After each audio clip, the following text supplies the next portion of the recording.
Welcome back to my YouTube channel Kavya classes Gorakhpur.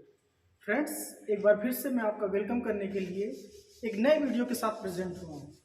और आज की वीडियो में हम बात करने वाले हैं भारतीय राष्ट्रीय आंदोलन से जुड़े हुए एक महत्वपूर्ण बिंदु पर। पिछले वीडियो में हमने देखा कि भारत में जो मुस्लिम सांप्रदायिकता का उदय होता है उसके पीछे क्या कारण होता है। तो पिछले वीडियो में हमने देखा कि मुस्लिम सांप्रदायिकता के उदय के पीछे जो कारण रहा वो धार्मिक आंदोलन रहा, सर सैयद अहमद खान का नेतृत्व रहा और मुस्लिम सांप्रदायिकता की तमाम जगहों पर मांगे रही। तो इस तरह से हम ये समझ पा रहे हैं कि भारत में जो सांप्रदायिकता का उदय होता है, मुस्लिम सांप्रदायिकता का, इनके पीछे बहुत सारे कारण हमको नजर आते हैं। लेकिन इन कारणों के बाद जब मुस्लिम सांप्रदायिकता का धीरे धीरे भारतीय राष्ट्रीय आंदोलन में उनका उदय होता है, तो उनके उदय के पीछे, उनके विकास के पीछे क्या कारण रहता है कि मुस्लिम सांप्रदायिकता धीरे धीरे विकास की तरफ बढ़ती है और एक दिन ऐसा वक्त आ जाता है कि मुस्लिम सांप्रदायिकता इतनी विकसित हो जाती है कि उसका जो सांप्रदायिकता का जो समापन होता है वो हिंदू मुस्लिम दो राष्ट्र बनने के बाद उसका समापन होता है, यानी कि भारत और पाकिस्तान नामक दो राज्य बनने के बाद ही उसका समापन होता है। तो आइए हम जानेंगे आज के वीडियो में कि मुस्लिम सांप्रदायिकता का विकास।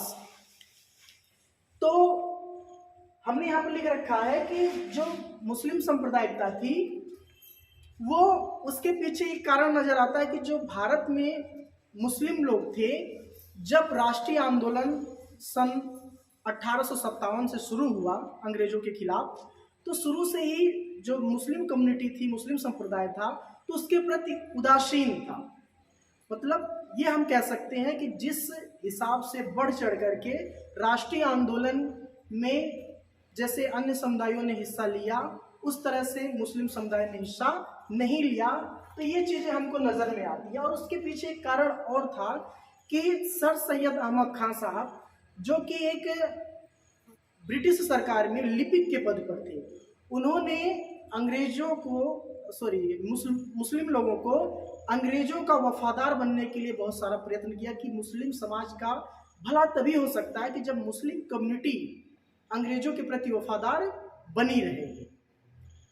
उसके बाद इनके नेतृत्व में देशभक्त एसोसिएशन की स्थापना की गई कि अब हमें क्या बनना है, देशभक्त बनना है, मतलब ब्रिटिश सरकार के प्रति वफादार बन करके रहना है। बाद में मुस्लिम एंग्लो ओरिएंटल डिफेंस एक एसोसिएशन की स्थापना की गई। अब इसकी स्थापना के बाद भारत में जो मुस्लिम संप्रदाय के लोग थे उसमें ऐसी शिक्षा दी जाती थी कि भारतीय मुसलमानों को ब्रिटिश गवर्नमेंट के प्रति वफादार बनाना है।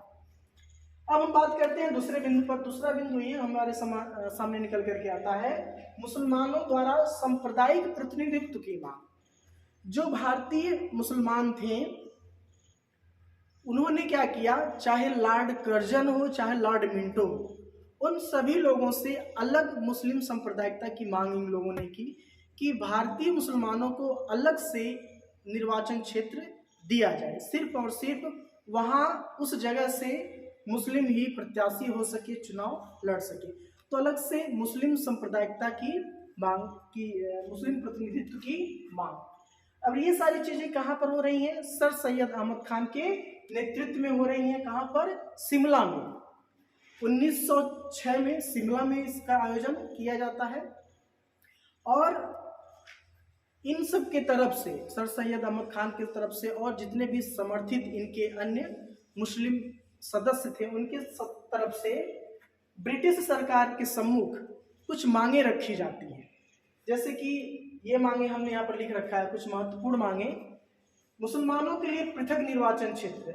इन लोगों का ऐसा मानना था कि मुस्लिम संप्रदाय के लोगों के लिए अलग से पृथक निर्वाचन क्षेत्र दिया जाए। ये पहली मांग इनकी हो गई।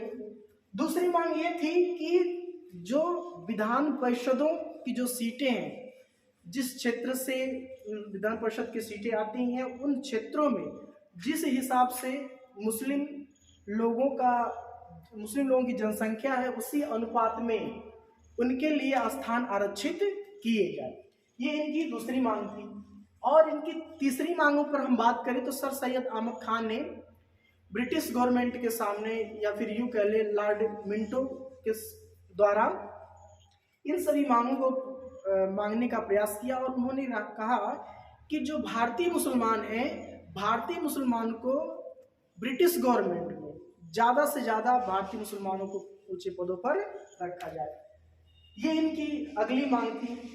और अगली मांग, इसके बाद ये मांग थी कि जो सरकार के द्वारा मिलने वाले अनुदान हैं, वो अनुदान मुस्लिम शिक्षण संस्थाओं को दिया जाए।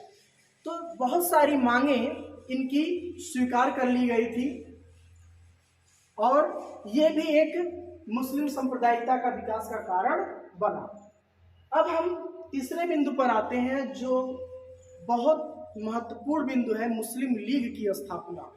यानी कि मुस्लिम लीग की स्थापना जैसे कांग्रेस एक पार्टी थी, उसी की तरह मुस्लिम लीग भी एक पार्टी थी।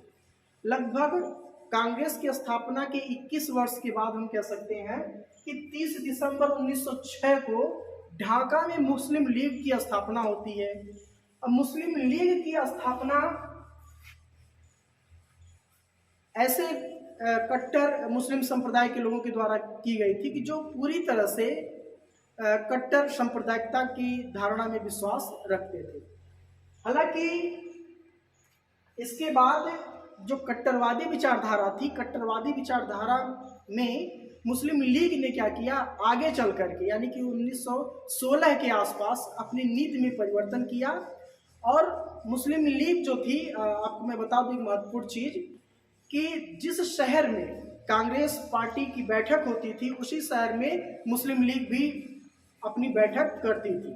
यानी कि हम ये समझ पा रहे हैं कि ये जो सारे घटना चक्र चल रहे हैं, ये सारे घटना चक्र कहीं ना कहीं सांप्रदायिकता को आगे बढ़ाने वाले घटना चक्र चल रहे हैं। यानी कि जहां कांग्रेस की बैठक होती थी, वहीं पर मुस्लिम लीग की भी बैठक होती थी।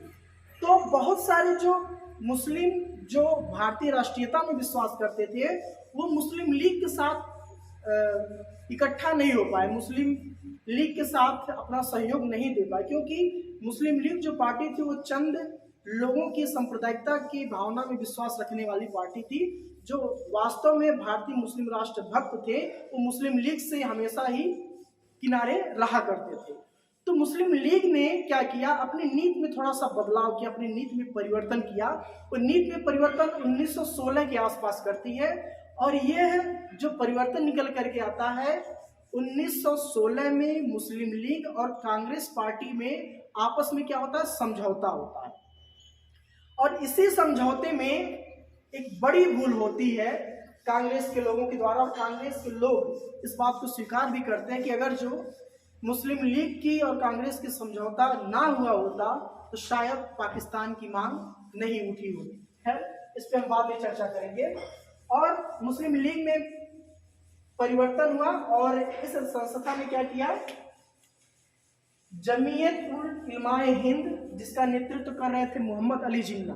मैं एक बात आपको कंफर्म कर दूं कि मोहम्मद अली जिन्ना जो थे वो शुरू से मुस्लिम लीग के मेंबर नहीं थे, वो बाद में मुस्लिम लीग के मेंबर हुए।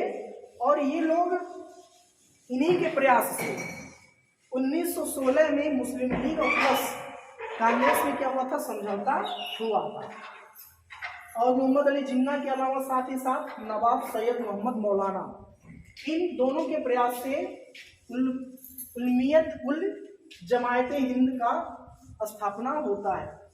अब हम बात करते हैं कुछ और महत्वपूर्ण चीज़ों पर। एक महत्वपूर्ण चीज़ निकल करके सामने आती है कि मुस्लिम लीग पुनः सांप्रदायिकता की नीति पर। तो मैं आपसे बता दूं कि मोहम्मद अली जिन्ना, अभी हमने थोड़ी देर पहले कहा कि शुरू से ही वो मुस्लिम लीग के मेंबर नहीं थे, इतने सांप्रदायिक वो नहीं थे। वो अपनी जो सदस्यता है वो कांग्रेस से लगभग 1900 मुझे लगता है कि 1920 में ही कांग्रेस की सदस्यता वो त्याग चुके थे और लंदन चले गए। लंदन जाने के बाद वो पूरी तरह से जो ब्रिटिश के लोग थे लंदन में भी मोहम्मद अली जिन्ना को उकसाने का, भड़काने का काम किए। अंत समय ऐसा आया कि मोहम्मद अली जिन्ना जब लंदन से वापस भारत आए तो पूरी तरह से नमाजी बन करके आए, मतलब कुरान में आस्था रखने वाला, अपने सिख धर्म में आस्था रखने वाला, हम ये कह सकते हैं कि कट्टर सांप्रदायिक बनकर के मोहम्मद अली जिन्ना पुनः ब्रिटेन से भारत लौटते हैं। अब मित्रों एक घटना और घटती है कि जो चौरी चौरा हत्याकांड होता है फरवरी 1922 में, चौरी चौरा हत्याकांड के बाद तो महात्मा गांधी अपना असहयोग आंदोलन स्थगित करते हैं और जो भारतीय हिंदू और मुस्लिम मुख्य रूप से असहयोग आंदोलन में लगे हुए थे, असहयोग आंदोलन समाप्त होने के बाद पुनः एक बार भारत में सांप्रदायिक दंगे होना शुरू हो गए। तो 1922 में असहयोग आंदोलन का वापस लेना और खिलाफत आंदोलन को स्थगित करना, ये भी महत्वपूर्ण कारण बना भारत में मुस्लिम सांप्रदायिकता के विकास में। मित्रों मिलते हैं अगले वीडियो में। वीडियो अच्छा लगा हो तो चैनल को सब्सक्राइब करें, लाइक करें, शेयर करें। तब तक के लिए जय।